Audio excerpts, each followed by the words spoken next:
Hello, and welcome to Creating a Family, talk about adoption, foster care, and kinship care. I'm Tracy Whitney, the content manager at creatingafamily.org, and your host for today's conversation. Today, we're bringing you a conversation from our archives between our founding executive director, Dawn Davenport, and Dr. Melody Aguayo. Dr. Aguayo holds a master's degree in marriage and family therapy and a PhD in psychology. She is a parenting coach and specializes in working with at-risk children and their families. She's also the founder of Real Child Consulting, LLC, and the mom of 2 adult adoptees. I'm excited for you to listen to today's conversation for a couple of reasons. First, the information that Dr. Aguayo shares is very practical for anyone raising teens. It talks a lot throughout the conversation. You'll hear the themes of how our kids are reaching for adulthood and some of the things that are challenging for them and how we can come alongside them to do that. But the second reason I'm excited about this conversation is that it's very practical advice for forging connections with those kids while they're reaching for adulthood. The adolescent years can be very unstable and confusing for our kids, and more so for kids who've come from a situation where they are maybe not able to live at home with their birth parents any longer. So if you are a grandparent who has stepped up to raise a grandchild, or if you're an aunt or an uncle who is raising a niece or a nephew, it can be jarring to all of a sudden have a teenager in your house and not feel like you understand them. This conversation will really help kind of demystify the world of teenagers and kind of the inner workings of their brains. And it'll help you remember how much this child needs you, even though they may not be able to express that in the healthiest or most pleasant of ways. And so I think it's a really compassionate look at what teens are facing and how particularly kinship caregivers and relative caregivers can step into that space and support them. I'm really glad that you tuned in today, and I hope you enjoy this conversation. Welcome, Dr. Aguayo, to Creating a Family. We're so glad to have you. Thank you. It's such an honor to be here. You know, I think that many parents wonder why their easy, natural connection they have with their kids changes as their kids age and reach their teen years. They now feel like they're on the outs with the kids and they have to work harder and nothing they do is right. I think it would help if we start talking about what is the developmental stage that's at play between the ages, let's say, of about 13 and 18 or 19. What are our kids trying to do developmentally? What do they need to do, I guess is a better way of saying it.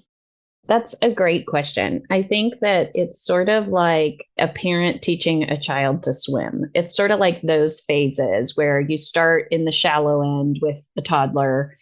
The toddler at first hangs on to you for dear life because you are the safety and security in that pool. But when you get to the teenage years, you're the side of the pool and your children have to kick away from you and then they come back to you. They always come back, y'all, because you can't swim, you can't tread in deep water forever. So they come back and they land on you, but they kick away again. So a lot of times, you mentioned the ages of 13 to 18 or 19. I think it's important to distinguish between puberty, which is 2 to 4 years, depending on females are shorter. The physical puberty is only 2 years. For males, physical puberty is 4 years, but adolescence is a process that's about 10 to 13 years. And I think that's what you're referring to is the adolescent brain. The brain changes are, that's a long process of separating and connecting, separating and connecting. So what you're saying is that you're making, as I understand it, the distinction between puberty, which is a physical, biological act where we're developing secondary sexual characteristics, where girls are starting menstruation. So those developments, but you're separating the physical developments from the emotional and intellectual developments that happen during adolescence. Am I understanding you correctly? Yes, the neurological developments are super complex and they just continue throughout life. But this time, So the first year of life is the other time where the most neurological changes within the first year of life. And then after that, the next time is adolescence. So lots and lots going on in the brains of these kids that creates some different ways of needing to engage and relate.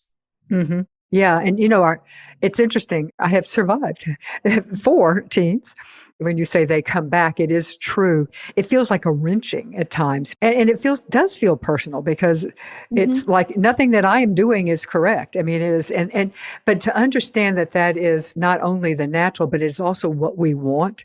And we don't think we want it. It hurts when it's happening. But if our kids don't separate from us, that's not a healthy thing. You might think it is because you think, oh gosh, they're my little clone. But we're not raising clones. We want our children to individuate from us. And it's interesting because I think that teens have to, and they do act like they don't need us, when I honestly believe that they need us even more to be present. But it's that our presence has to be in such a different way, and in a way that's honestly not always as satisfying from a parental standpoint. Hence why I think that our emotions as parents can sometimes interfere with our connecting because we get on our high horse because we're feeling rejected. And therefore, we act based on our emotions as opposed to kind of trying to pull back and say, okay, this is not only a natural, but a necessary step. And it's not all about me. And they're just being little toots and, whatever else. Call up your other parent of your other friends who have parents of teens and you can commiserate. It's important that we change our expectations of what connection means as our children are in their adolescence. Absolutely. I think there's a few different parts of connection. And one part is reaching, another part is availability, and another part is receiving.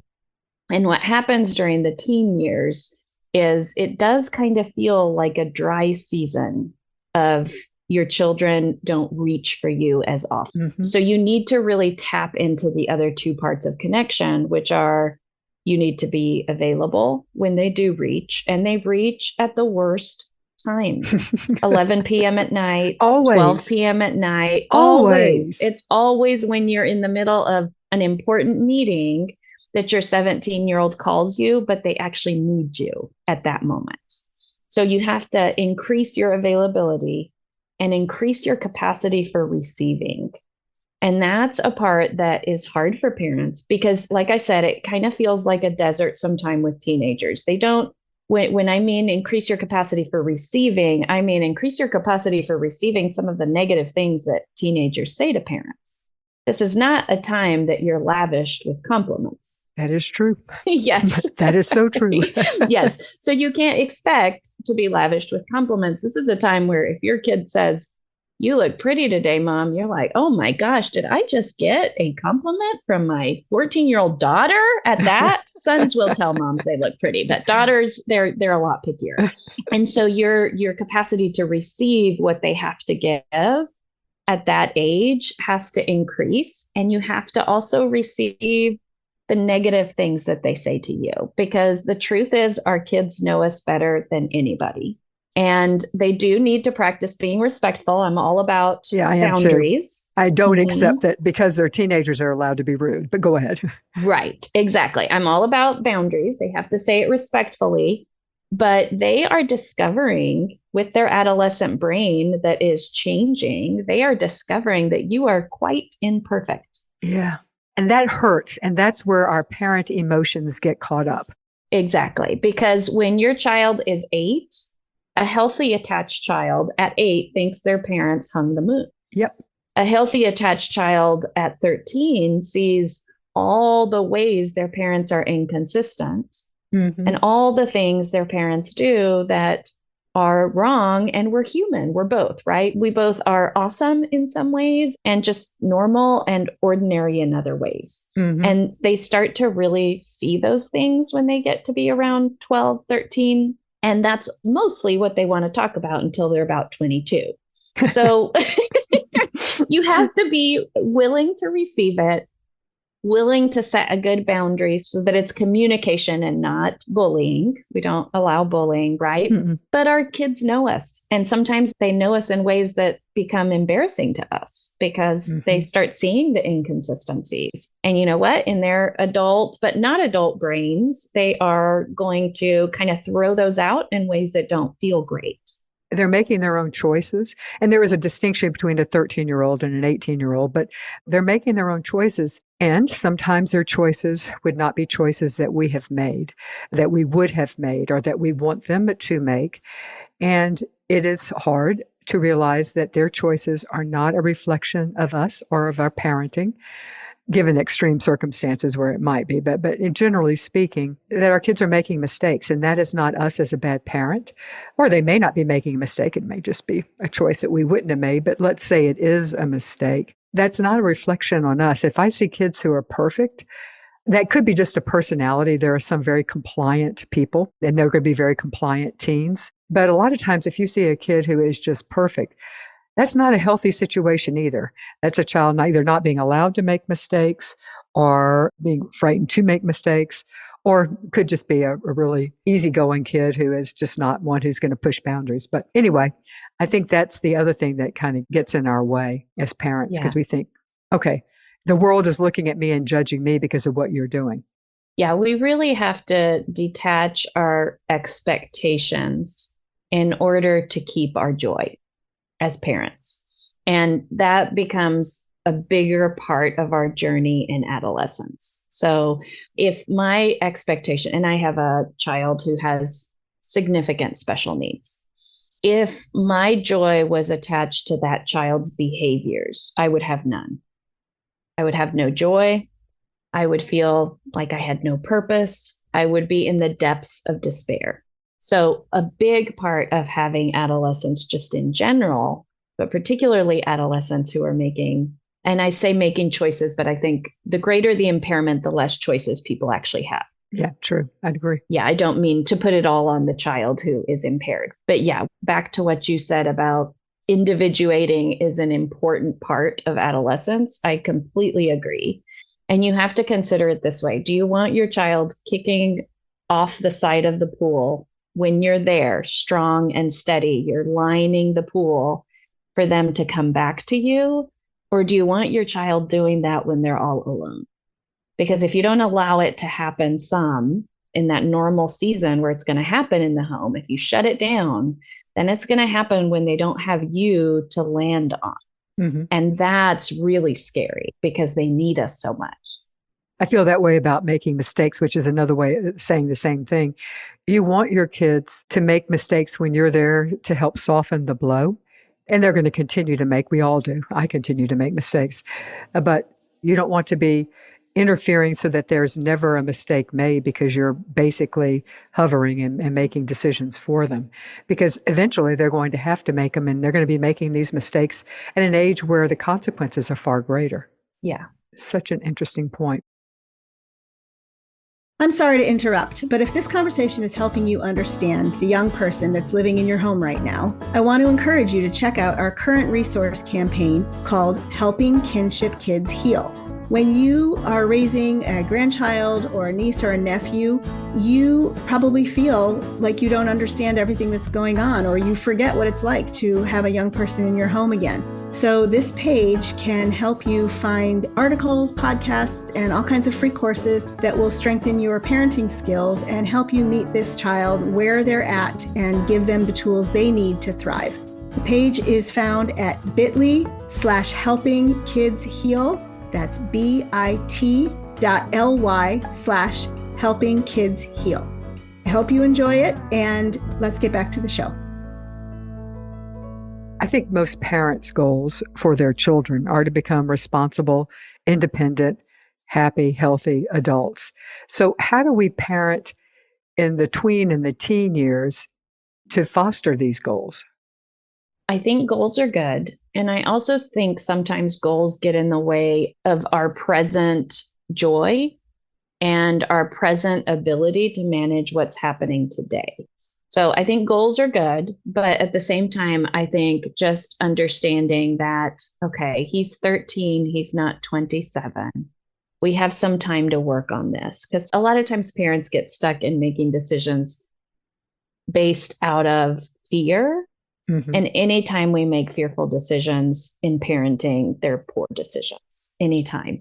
And that fear comes from looking too far into the future. That fear comes Uh-huh. from he's 13 and he's doing this. What if he does it when he's 18? Again, what you mentioned, the legal consequences, all of that come. And so we start parenting out of a space of fear. And that's where I think we get caught up in disconnecting with our kids as well. I think we need to stay away from that fearful parenting and try to focus on today. Today, this child is 13. Mhm. We've got a long time between now and 18. Mhm. And we're going to learn what we need to learn, or at least improve our learning between now and then. The Mhm. children that I work with have really, really struggle during adolescence, much more than a typical kid.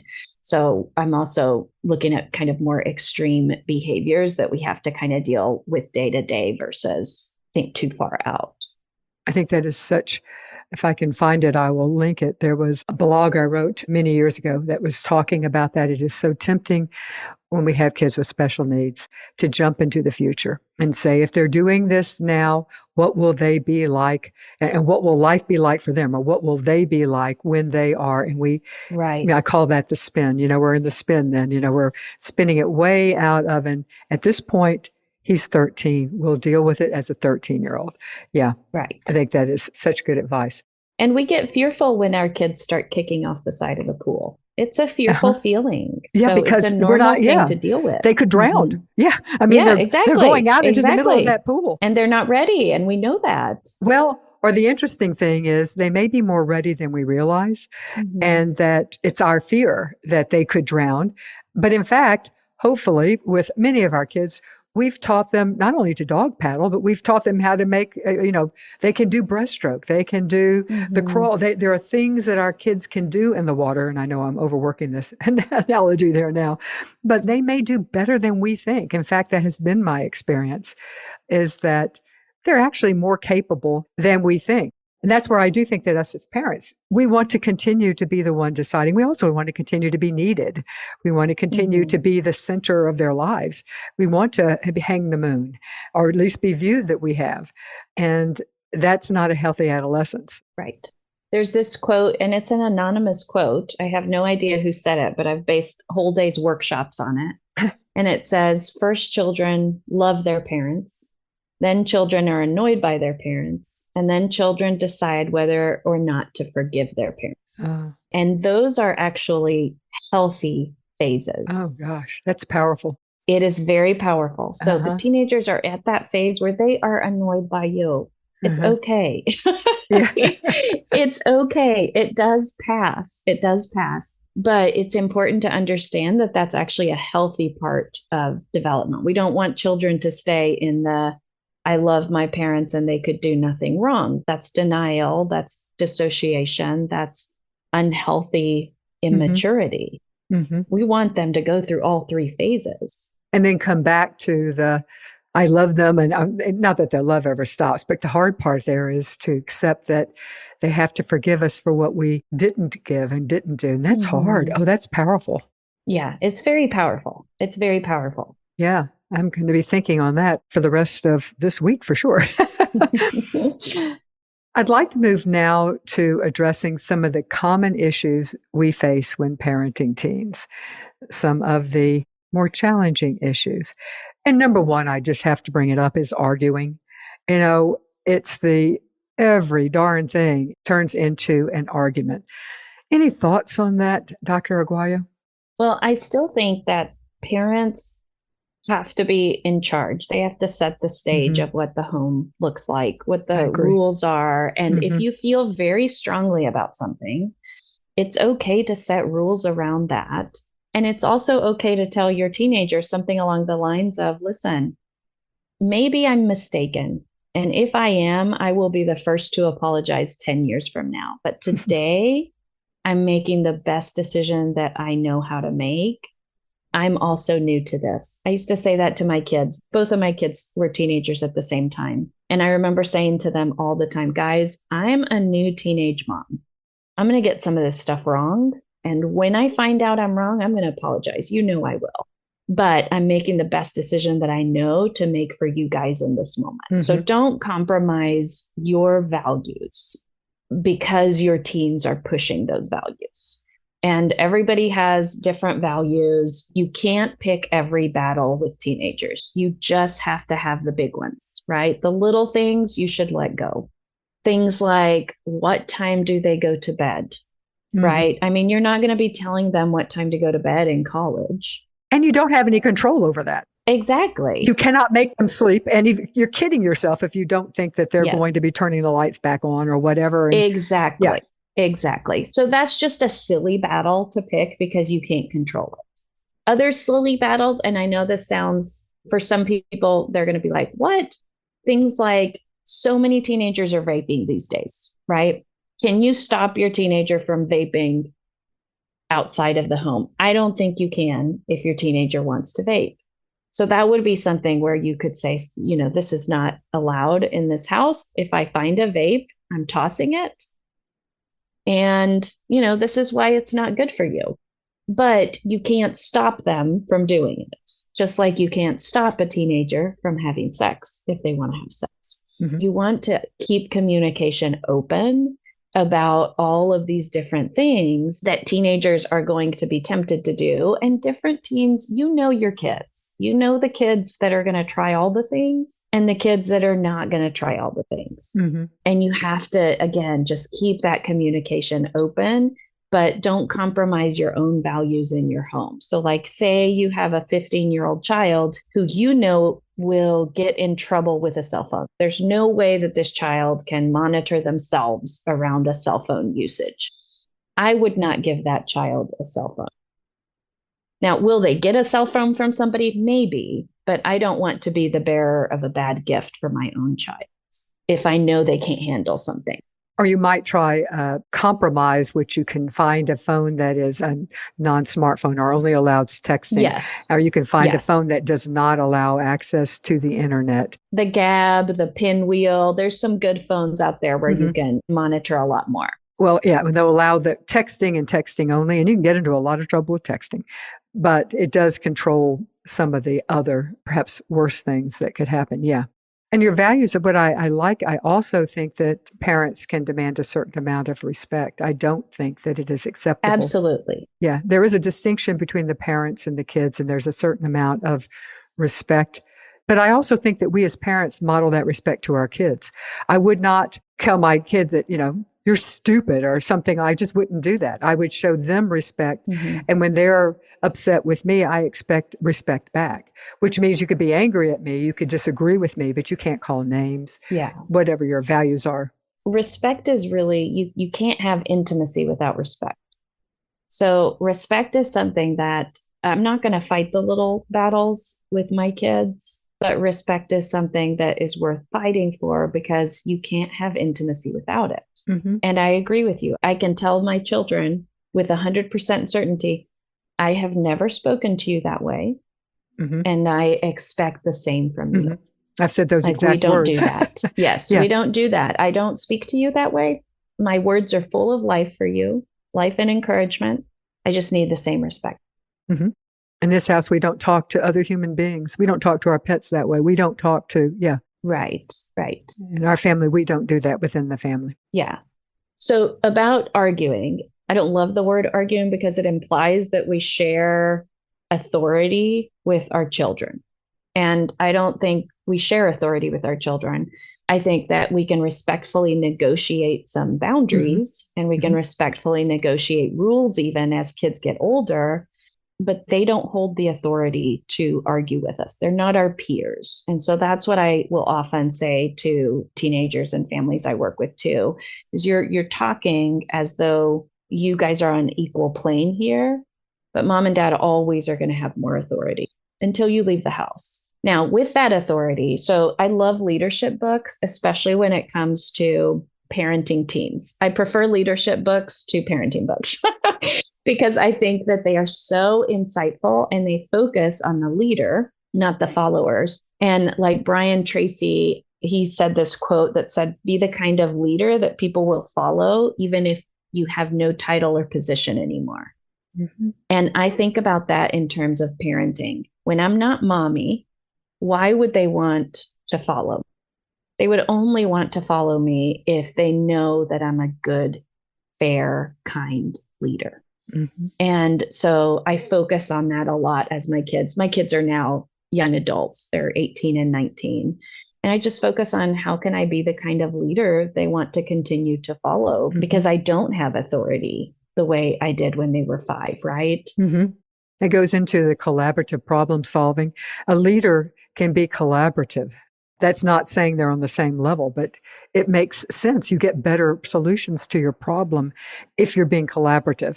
And we can be Exactly. collaborative with our young people. We absolutely can be. Exactly. Yeah. Exactly. And you can still have the final say, but they have to be part of a lot of this problem solving. Teenagers need to be part of it. So if there is a cell phone issue, if there's a curfew issue, I would always sit down with my kids and say, how do you think we should handle this? Mhm. Like, let's talk about what do you think is fair? What do you think is right? Here's what's hard for me. Gosh, I can't sleep if I don't know where you are. So then I can't sleep for the next day. And then the next day so now I have the final say because Mhm. I do believe you can take your kids' car keys. Mhm. It doesn't belong to them. They didn't buy it. They're not paying for Mhm. all of the things more than likely in today's world. You can do that, but don't do it unless you have to. Try to problem solve first with the child Mhm. and see if you guys can come up with a solution together. I will give an example from my own life. You talk about the I can't sleep. What time is a reasonable time for you to be coming home? And we sat down and I said, my problem is I'm not able to sleep because I'm listening. I'm awake. Mhm. I'm waiting for you. And so I can't sleep. And then I'm tired.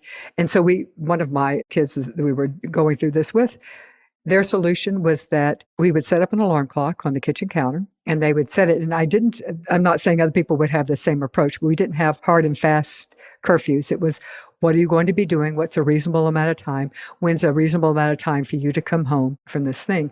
So we Mhm. would set for that, whatever time they chose. And obviously there would be some influence, if there was, Sure. it had to depend on what they were doing or whatever. And then when they came home, they would turn the alarm clock off. And it actually worked quite well for us. And Hmm. that was what we used. The younger children all adopted, and that was their solution. And it actually worked out fairly well.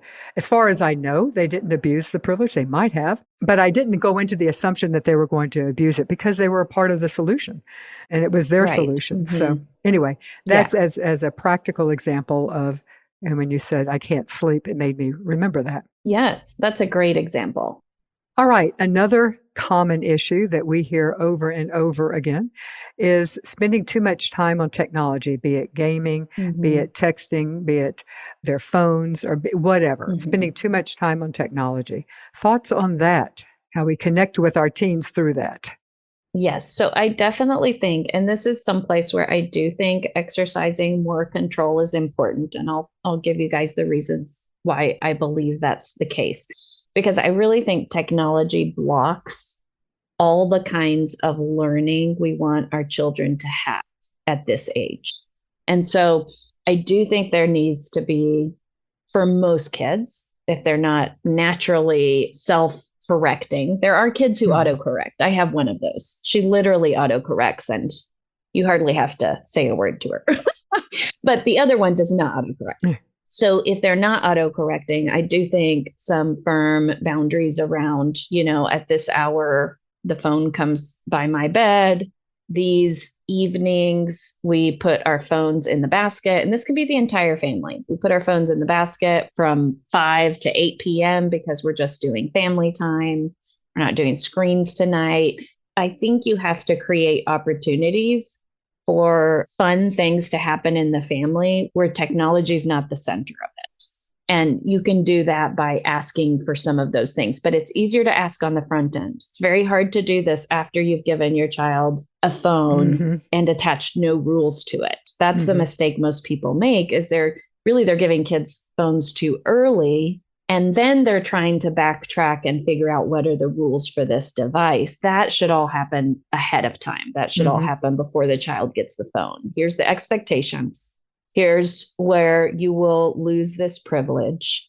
And here's our priority is that this does not become a substitute for appropriate connection, for connection that we believe is just more brain building, maturity building, that sort of thing. So it can be used in addition to those things. But if your child's really isolating, not participating appropriate socially, all their connections are through technology. Personally, I would form lots of strict boundaries around that tech.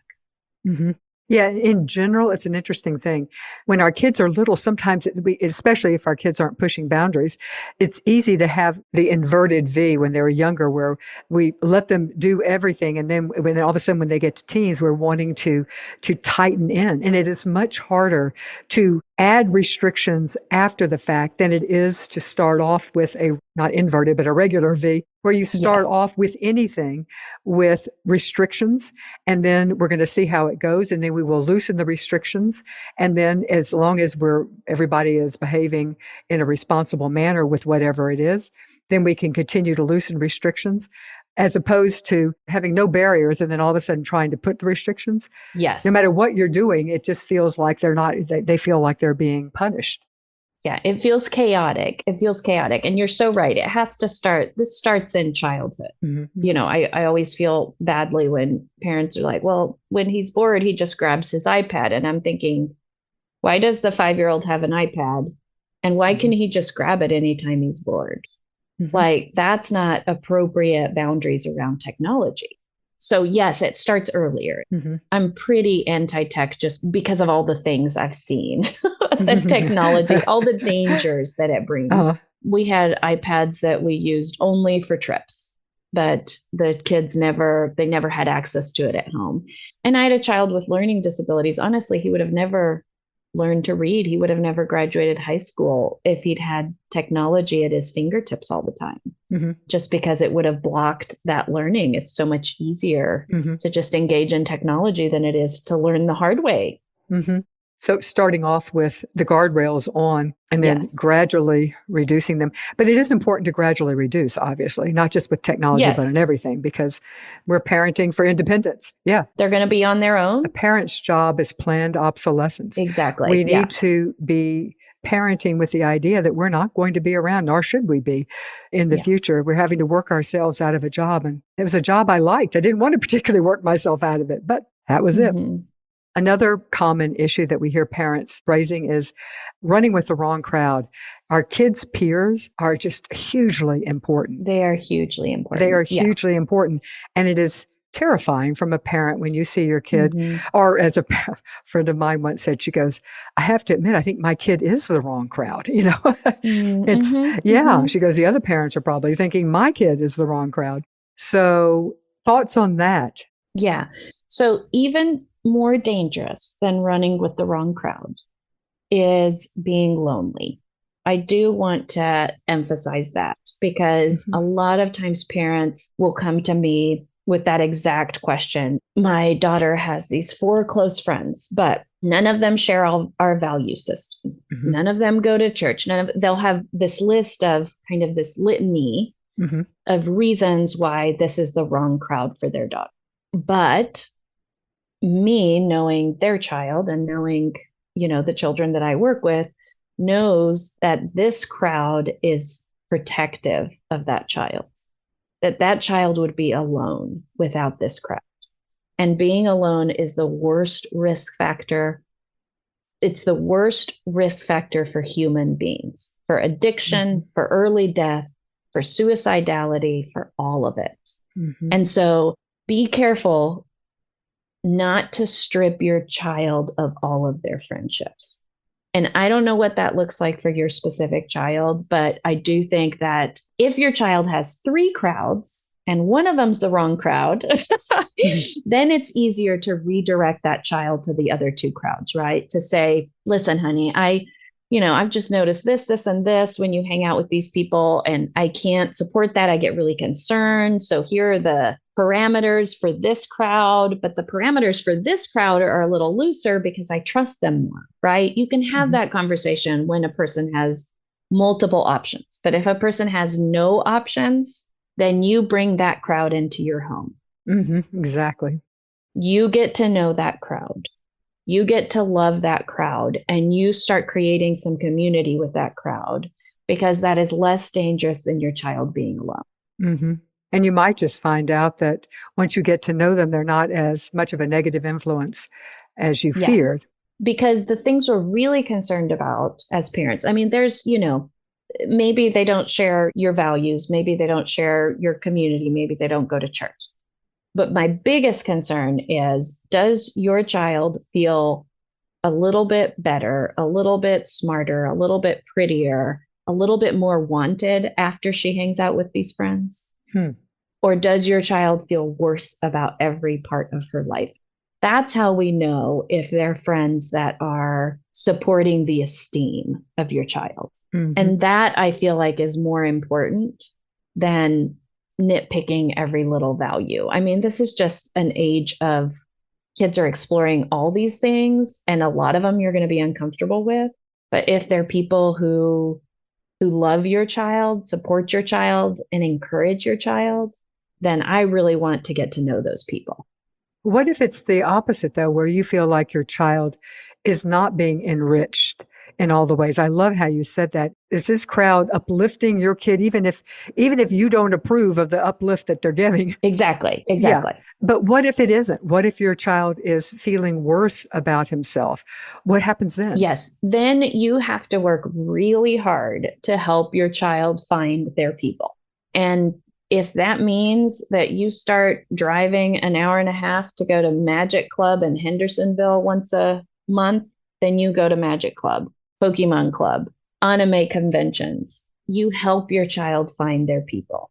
And typically, this is a situation where, because I see this happen a lot, where kids are isolated because they're often quirky. They have quirky interests. Mm-hmm. They are not into sports, cheerleading, Mm-hmm. gymnastics, all the things that other kids are interested in. Mm-hmm. Maybe they just really love to draw anime and they love to watch anime, or they're 17 and they love Pokemon. They're obsessed with Pokemon, so it's that Mm-hmm. kind of kid that needs very specific crowds. Mm-hmm. And you can find clubs for almost anything. And clubs are a great place for those kids to find connection. Mm-hmm.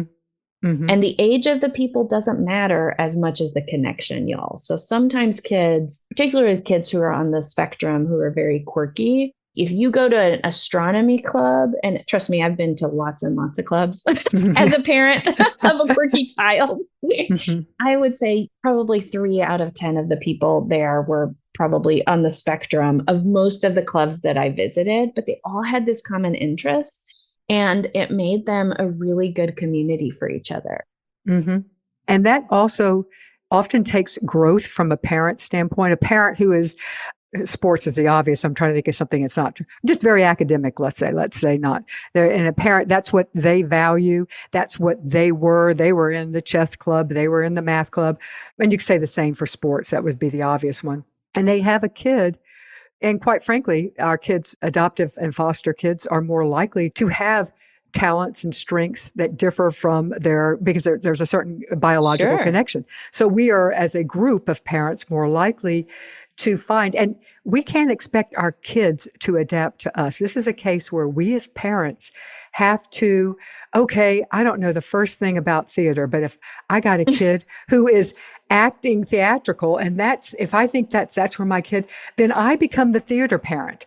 Yes, I've always been the sport parent. That's where I would shine. Mm-hmm. But by golly, I'll learn how to paint a set, or I can sell tickets, or I will be out in the lobby selling the drinks to the families that are coming in. So you can't expect your kids to change to fit you, particularly your quirky kid. Yes. And you have to become really good at creating. If your child cannot create their own community, you need to do it for them. If they're in a community where, and that's a great example of theater, things like that. If they're in a community where they're being abused or bullied, even if the child does not want to leave that community, mm-hmm. I would find a new school for my child. Mm-hmm.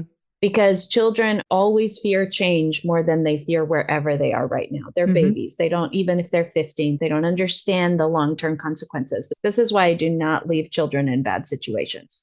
Mm-hmm. Childhood is literally the formation of possibilities. And if you let a child stay in a toxic relationship for 4 years, they are not learning to avoid toxic relationships. They're learning to survive them. We don't want that. We don't want that. So if we have the power to find a better group, then I'm going to be investing a lot of time in that. If that is my kid, I'm going to be working really hard at that.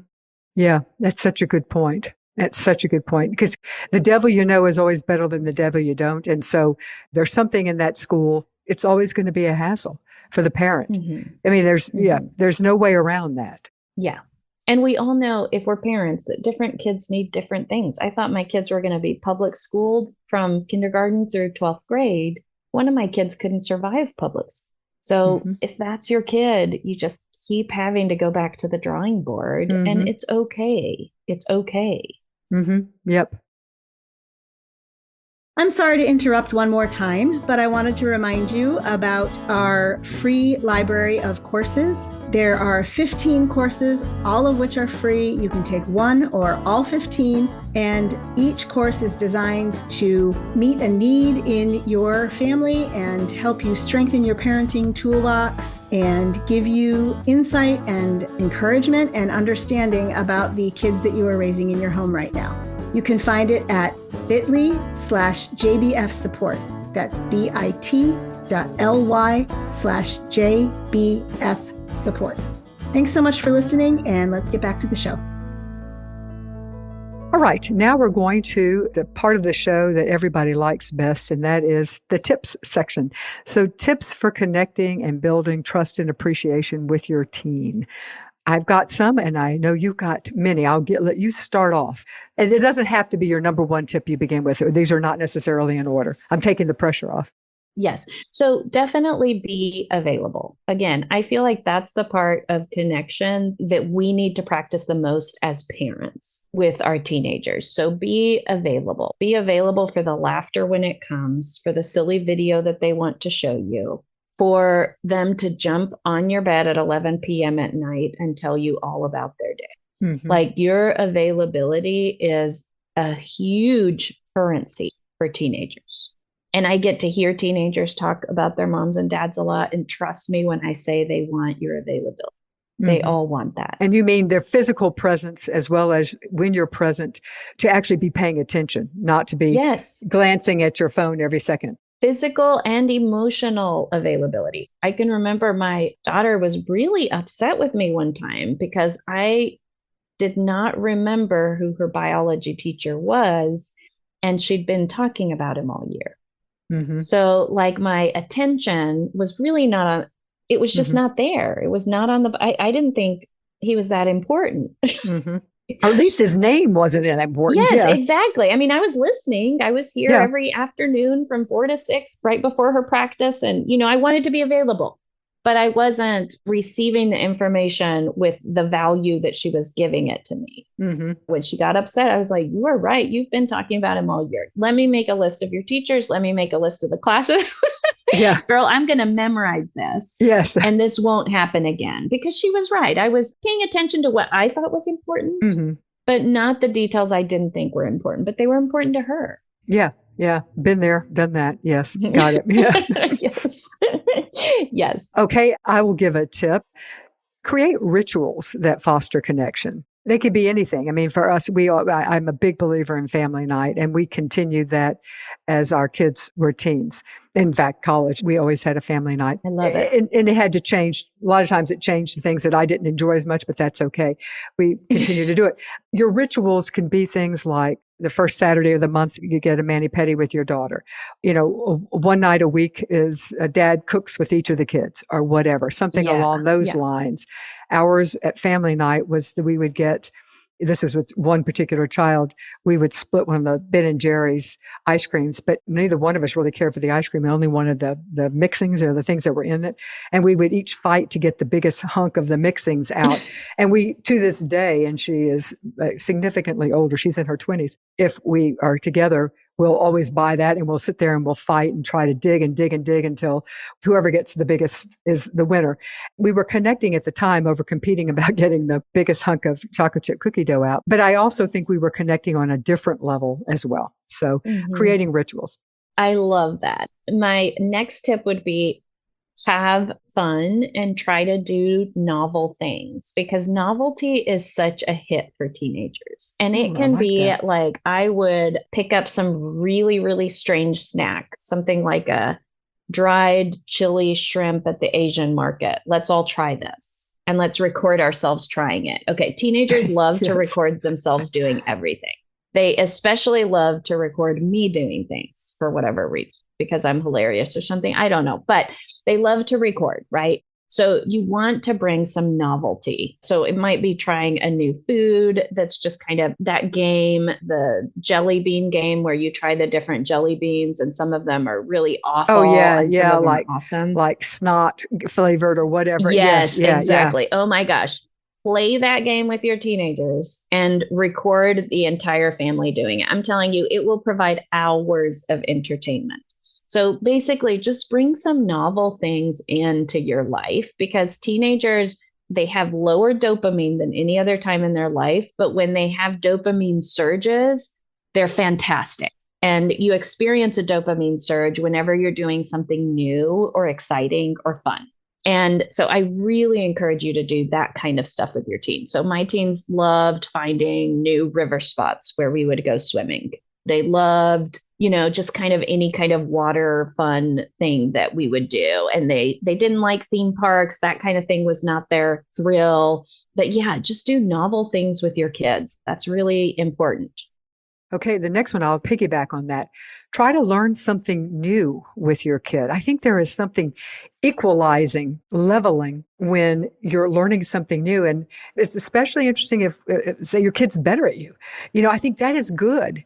Your kid is better than you at this learning this new thing. You may have to, suck up your ego, but try cooking together, try cake decorating together, try, I don't know, some type of sport together. Pick up pickleball if you've not played that. Do Mm-hmm. that together. But it's good, I think, for our kids to see us not be all that great at something, Yes, okay, I piggybacked on yours, so now it's your turn. I love that. I love that. That's a great one.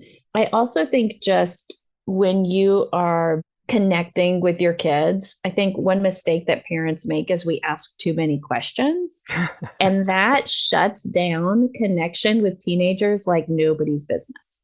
So I encourage parents to, and this is fun too. This kind of goes in that fun category where you start a chart for yourself of all the questions you're asking your kid or something else. Start a chart for yourself. It's like the opposite of a sticker chart, right?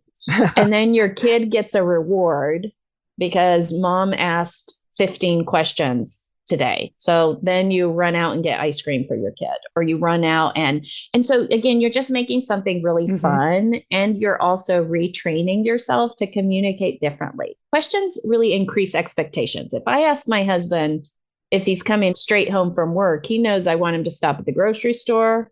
He knows I need him immediately. Yeah, I He was going to knows say. I'm expecting something. In my case, they would be expecting to. You are coming home immediately because, you are. Because I Yeah, need you. yeah, Exactly. yeah. Because I need you. So kids feel that same thing. And sometimes, they come home and parents will pepper them with 20 questions and it's just too much. They feel, do you have homework? Well, how'd your English test go? Was your math teacher mad that you missed? Well, all these questions, it's just a lot of pressure for kids. Honestly, though, I'm not sure sometimes I would have had much conversation going on if I hadn't asked questions. Oh, But, you but yeah, will yeah. if you start noticing. Yes, if you just, instead of asking questions, I recommend just notice, gosh, I notice that every time you hang out with Johnny, you come home in the silliest mood. It makes me think y'all have a blast together. Uh-huh. Or I've noticed that you wear that shirt a couple of times a week. Is that just like your favorite shirt? And so you start it a little differently. You just start Mm-hmm. noticing things and Uh-huh. they will come again. Good They point. will approach you and you can receive the conversation at that.